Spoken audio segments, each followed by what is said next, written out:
အားလုံးပဲမင်္ဂလာပါအင်္ဂလိပ်စာနဲ့ပတ်သက်တဲ့ဘုဒ္ဓတရားတွေကိုအမြဲတမ်းမျှဝေပေးနေပြီးတော့ဘဝအတွက်တိုးတက်မဲ့လမ်းကြောင်းတွေပေါ်အမြဲတမ်းမြင့်တင်နိုင်ဖို့အတွက်ကူညီထောက်ပံ့ပေးနေတဲ့ Star Education Center ဖြစ်ပါတယ်အဲ့တော့အင်္ဂလိပ်စာနဲ့ပတ်သက်ပြီးတော့လေ့လာနေတဲ့သူတွေအင်္ဂလိပ်စာကိုပို့ပြီးတော့တိုးတက်ချင်တဲ့လူတွေအတွက်အစီအစဉ်အမြဲရှိနေမယ်ဖြစ်ပါတယ်အဲ့တော့ဒီ channel လေးရတယ်ကျွန်တော်တို့အင်္ဂလိပ်စာကိုပို့ပြီးတော့ကောင်းမွန်ချင်တဲ့လူတွေအတွက်ကျွန်တော်တို့နော်ထောင်ထားတဲ့ channel လေးဖြစ်တယ်ဒါကြောင့်ကျွန်တော်တို့အနေနဲ့အမြဲတမ်းမျှဝေပေးနိုင်အောင်ကျွန်တော်တို့ရဲ့ channel ကို like and subscribe လုပ်ထားဖို့အရင်ဆုံးကျွန်တော်ဖိတ်ခေါ်ပါတယ်ပေါ့နော်အဲ့တော့ဒီဗီဒီယိုကြည့်နေတဲ့လူတွေအနေနဲ့ကျွန်တော်တို့အင်္ဂလိပ်စာအတန်ထောပို့ပြီးကောင်းချင်တယ်နောက်တစ်ခါကျတော့မမှန်ကန်ကန်အတန်ထွက်ချင်တယ်နော်ဒီလိုမျိုးလူတွေအတွက်ကျွန်တော်အနေနဲ့ IPA ဆိုတဲ့အကြောင်းအရာလေးပေါ့ဒီနေ့တော့ကျွန်တော် share လုပ်ပေးမှာဖြစ်ပါတယ်အဲ့တော့အခုကြည့်နေတာကျွန်တော်ဘယ်ကနေကြည့်နေလဲအားကြောင့်ဒီဗီဒီယိုကြည့်နေရလဲဆိုတာလေးတစ်ချက်ကျွန်တော်ရဲ့ comment လေးအောက်မှာကျွန်တော်တို့ပြောပါပေးပါဦးပေါ့နော် okay ကဲအဲ့ဆိုရင်ကျွန်တော်စရအောင်ဒီနေ့ကျွန်တော်တို့နည်းနည်းလေးအတန်ထွက်ပိုင်းလေးကိုတွားရအောင်နော်တချို့ကြောင့်လည်းဒီ symbol လေးနော် phonetic symbol လေးတွေကျွန်တော်ဖတ်ကြတဲ့အခါနည်းနည်းလေးအခက်အခဲလေးရှိတယ်နော်နောက်တစ်ခုကသူတို့အနေနဲ့စကားပြောမှာအတန်ထွက်လေးနည်းနည်းလေးတွေရိမ့်ရိုင်နေတယ်နော်ပြောတာသူများကြီးလိုဘာလို့အတန်ထွက်ကမှားနေတာလေဒါမျိုးလေးတွေဒီခက်ခဲလေးတွေကျွန်တော်ဖြည့်ရှင်းရလဲရောက်ရည်နော်ကုညီရလဲရောက်အောင်ကျွန်တော်ဒီမှာစပြီးတော့နည်းနည်းလေးရှင်းပြပေးပါပေါ့နော်အဲ့တော့ကျွန်တော်ဒီနေ့ IPA ကိုစပြီးတော့ share လုပ်ပေးပါပေါ့နော်အဲ့တော့ IPA ဆိုတာတော့ဒါဒီမှာကျွန်တော်ရှေ့ကောက်ရေးပြတာ International Phonetic Alphabet ပေါ့နော်အဲ့တော့ IPA ဆိုတာ International Phonetic Alphabet ဆိုပြီးတော့ရှေ့ကောက်ကိုအတူကောက်နေလည်းပြန်ရေးတာပေါ့နော် IPA ပေါ့ Okay အဲ့တော့ IPA ကဘာလဲ IPA ဆိုတာဘာလဲသူများကြီးပြောနေ IPA အတန်တော့ကောင်း IPA လေ့လာပါ phonetic လေ့လာပါ IPA ဆိုတာဘာလဲအဲ့ဆို IPA ဆိုတာရှင်းအောင်ပြောရရင်တော့ကျွန်တော်သင်္ကေတတွေကိုဖတ်တာပေါ့နော်အဲ့တော့သင်္ကေတကိုဖတ်လိုက်တဲ့အသင်္ကေတနေပြီးတော့အတန်ထွက်တယ်ဒါကျွန်တော်ရှင်းရအောင်ပေါ့နော်ကျွန်တော် personal ရဲ့ရှင်းအောင်ကျွန်တော်ပြပြတာအဲ့တော့ one symbol one sound အဲ့တော့ကျွန်တော်အတန်ဒီသင်္ကေတတစ်ခုကိုမြင်လိုက်တာ ਨੇ အဲ့ဒီသင်္ကေတရဲ့အတန်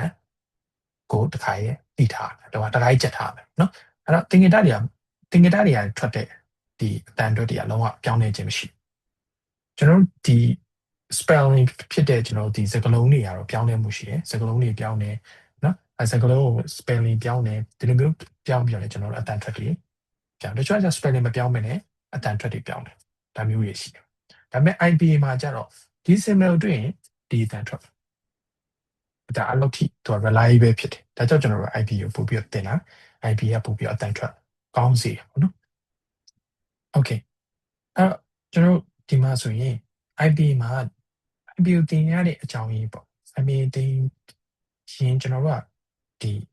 pronunciation ကောင်းလာမယ် accents တွေကောင်းလာမယ်နောက်တစ်ခါကျတော့ကျွန်တော်တို့ dictionary reading ပေါ့နော်ကျွန်တော်တို့ dictionary သွားရှာတဲ့အခါကျ dictionary ရဲ့ပေးနာမှာကျွန်တော်ဒီ phonetic transcription လေးတွေပါတယ်ပေါ့နော်ဟိုမှာဆိုရင် CAT card ဆိုရင် CAT card ကိုသူရဲ့ phonetic symbol လေးနဲ့ပြထားတယ်အတန်ထွက်ကဒီ symbol တွေကြည့်လိုက်ဒီအတန်ထွက်လေးကိုထွက်လို့ရမယ်ဆိုတာအတန်နားမထောင်တာနဲ့ကျွန်တော်တို့နားထောင်စရာမလိုပဲကျွန်တော်သိအဲ့လောက်ထိကျွန်တော်တို့ IPA ကအကျိုးပြုပါတယ်ပေါ့နော် Okay အဲ့တော့ဒီဟာကိုကျွန်တော်နားလည်မထင်နဲ့နော် IPA ဆိုတာကျွန်တော် International Phonetic နော် Alphabet ဖြစ်တယ်တော့ one symbol one sound ဖြစ်တယ် reliable ဖြစ်တယ် spelling ပိုပြီး reliable ဖြစ်တယ် pronunciation တွေကောင်းလာမယ်နော် accents တွေကောင်းလာမယ်ပြီးတော့ dictionary တွေအတွက်ထောက်ကူပြုမယ်နော်အဲ့တော့ဘယ်လိုမျိုးလဲပြောကြည့်အောင်ဒီမှာဆိုရင် K နော်ကျွန်တော်ဥပမာဒီမှာ3ခုပေးထားတယ်အဲ့တော့ဒီမှာဆိုရင် the sound K ပေါ့နော် the sound K ဆိုတဲ့အတန်ပေါ့ will always be K အဲ့ဒီ symbol K ပုံစံလေးပေါ့နော်အဲ့တော့ဒီ symbol မြင်တာနဲ့ကျွန်တော်အတန်ထွက် K ပဲဖြစ်မယ်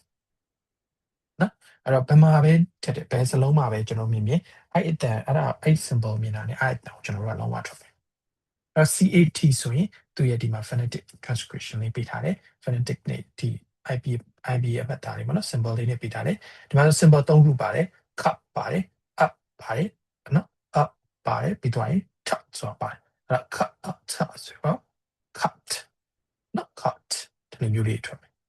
အဲ့ဒီမှာဆို kite မှာဆိုရင်ဒီမှာဆိုရင် kite နော်ဒီမှာကျွန်တော်ဟောတော့မပါဘူးဒီနောက်ကကျွန်တော်မြင်းဆောင်လေးကျွန်တော်ချိန်နေနော်အဲ့ဒီမှာအဓိကပြောချင်တယ်ဒီ k စလုံးလေးပါတယ်အဲ့ k စလုံးလေးပါ k symbol လေးပါတာနေကျွန်တော် s symbol ကို cut လို့ထွက်မယ်အဲ့တော့ cat ဆိုရင် cut kit kite sch oor ဒီမှာကျွန်တော် ch ပေးထားတယ်ဒါပေမဲ့သူ့ရဲ့အတန်ထွက်ပါလဲဆိုတော့ cut အတန်ထွက်ပဲဖြစ်တယ်အဲ့တော့ဒါကြောင့်မို့ကျွန်တော်က school ဒီလိုမျိုးထွက်တယ်နော်အဲ့တော့ဒီမှာကြည့် spelling တွေ words တွေက ch လို့ပေးထားတော့ကျွန်တော်က cut တန်လေးပဲထွက်တယ်ဒါကြောင့်ကျွန်တော်က spelling တွေယုံလို့မရအောင်ဘာလို့ပဲယုံအောင်လဲဆိုတော့ကျွန်တော် simple တွေကိုယုံရမယ်နော် simple တွေက reliable ဖြစ်တဲ့ကျွန်တော်တို့ spelling တွေက reliable မဖြစ်ဘူးအဲ့တော့ကျွန်တော်တို့ဒါကြောင့် IB ကိုသိထားတယ်โอเคနော်ဟုတ်ပြီကဲနောက်တစ်ခုဒါဆိုရင်ဘာလို့ကျွန်တော်လိုအပ်လဲအဲကျွန်တော်ရှင်းပါတော့လိုအပ်တဲ့အကြောင်းရင်းကိုကျွန်တော်ရှင်းပြပြပါနော်အဲဒီမှာဆိုလဲထပ်ပြီးတော့ထပ်ရှင်းပြရရင်ကျွန်တော် read ဆိုရင် IED read present နော်ဒါ present verb တော့ verb 1အတွက်တော့နော်အဲ verb 2လဲကြောက်တော့ IED read ပဲအတန်ထွက်ပြောင်းသွားဘယ်လိုဖြစ်တာလဲဆို IED read ဆိုပြီးအတန်ထွက်ဖြစ်တာဟမ်စလုံးတူတူပဲအပေါ်စလုံးနဲ့အောင်စလုံးတူတူပဲ present မှာလည်းဒီစလုံးပဲ past မှာလည်းဒီဒါပေမဲ့ဘာပြောင်းသွားလဲဆိုတော့ကျွန်တော်အတန်ထွက်ပြောင်းသွားတယ်နော်အမေးဆိုလို့ present tense နဲ့ past tense သိမယ်ထင်ပါတယ်နော်read ဆိုပြီးပြောင်းသွားတယ်read အဲ့တော့အတန်ထွက်ပြောင်းသွား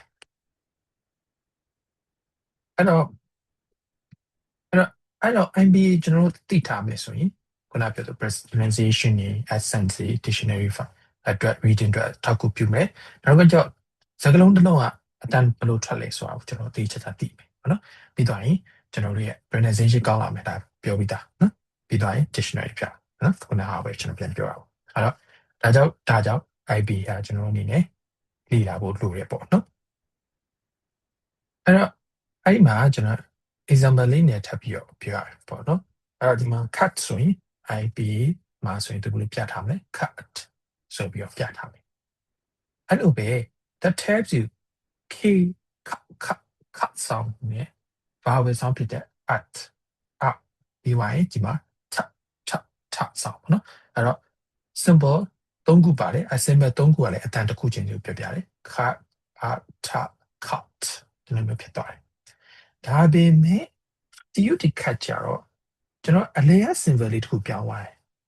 နော်အဲ့တော့အရှိ symbol k cut တူတယ်နောက်ဆုံးဖြစ်တဲ့ t symbol တူအလဲအစလုံးလေးနော်ဒီလိုမျိုး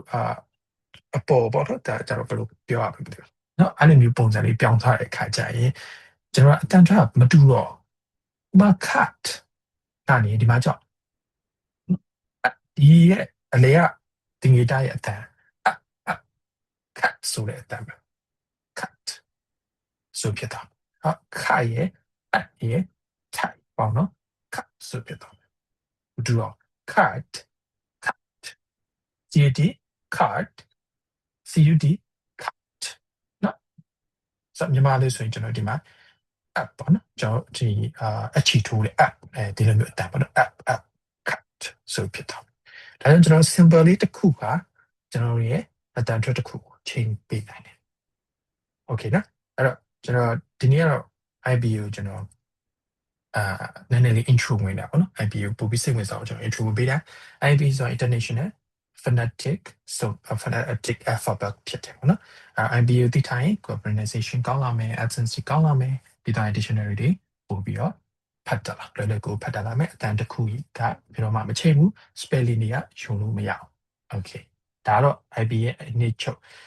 နည်းနည်းလေး intro ကျွန်တော်ဝင်တာပါနောက်ပိုင်း IBA symbols တွေကျွန်တော်ဒီနည်းနည်းလေးတင်ပြပေးမယ်ကျွန်တော် pronunciation တွေပို့ကောင်းပါနော်အဲ့တော့ okay အဲ့တော့ဒီနေ့တော့ဒီလောက်ပါပဲအဲ့တော့ State Education Center ရဲ့ channel ကိုကြည့်နေရလို့နေနေပေါ့နော်ဒါကိုဘယ်ကကြည့်နေလဲကျွန်တော်နည်းနည်း comment ပေးပါနောက်ဘာပို့ပြီးတော့